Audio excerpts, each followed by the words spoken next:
Example 5. In a large population, it is found that on average, 4 out of 5 people will recover from a certain disease. Find the probability that in a random sample of 10 people, more than 7 will recover from the disease. 1. Define the random variable. Let x be the random variable, the number of people that will recover from the disease. 2. State the distribution of the random variable. Therefore, x follows a binomial, n is 10, and the probability is 0.8. 3. Write down the required probability. Therefore, p, probability of x more than 7, can be written as 1 minus probability of x less than equals to 7.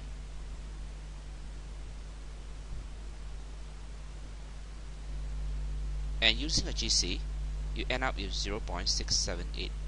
The GC command is as shown. Taking note that for inequality, you have to call binom CDF. In this example, take note that GC is unable to compute x more than or x more than equals to. You have to rewrite as less than. Example 6. A social scientist claims that 50% of all high school seniors capable of doing college work actually go to college. Find the probabilities, correct to 6 decimal places, that among 18 high school seniors capable of doing college work, A. Exactly 10 will go to college, B. At least 1 will go to college, C.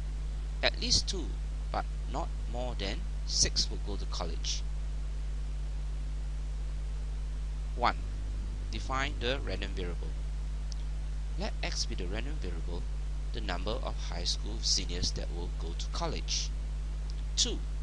State the distribution of the random variable, taking note of n and p. Therefore, x follows binomial 18, 0.5. Write down the required probability. A. The probability of x is equals to 10, and using a GC, you end up with 0.166924. B. Probability of x more than equals to 1. You have to rewrite as 1 minus probability of x less than or equals to 0, which is the same as probability of x equals to 0. And the GC value will be 0.999996. C. At least 2 but not more than 6, which implies the probability of x between 2 and 6, and rewriting it as probability of x less than or equals to 6 minus probability of x less than or equals to 1.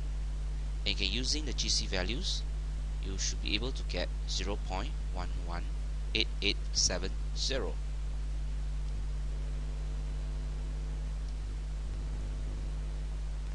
Example 7. In order to determine whether to accept a large batch of manufactured articles, a sample of 20 is inspected. The batch is accepted if there are no defective articles in the sample, and it is rejected if there are 2 or more. If there is 1 defective article, a second sample of 20 is examined, and the batch is accepted if this second sample contains no defective articles. Previous experience has shown 1% of the articles are defective. Part 1. Calculate the probability that the batch is accepted after the first sample is taken. 2. Calculate the probability that the batch is rejected. Let us define the random variable. Let x be the random variable, the number of defective articles in a sample of 20 articles. In the first sample, if x1 is 0, no defective, the batch is accepted. If x1 is more than or equals to 2 defective, the batch is rejected. And if x1 equals to 1 defective, a second sample of 20 is examined. In the second sample, if x2 is 0, no defective, the batch is accepted. If x2 is more than 0, the batch is rejected. Given that the probability of the defective is 0.01, we can say that xi follows a binomial 20, 0.01 for I, 1 and 2. Part 1. Probability that the batch is accepted after the first sample is taken. It means probability of x1 equals to 0, and that will give you 0.818. Part 2. Probability of the batch is rejected. You have to consider two cases. Case 1, where probability of the first sample, there are 2 defective, plus case 2, where there is 1 defective and a second sample is taken. So you end up with probability of x1 more than or equals to 2 plus probability of x1 equals to 1 times the probability of x2 more than 0. And because GC cannot work out the more than, you have to replace probability of x1 more than or equals to 2 as 1 minus probability of x1 less than or equals to 1.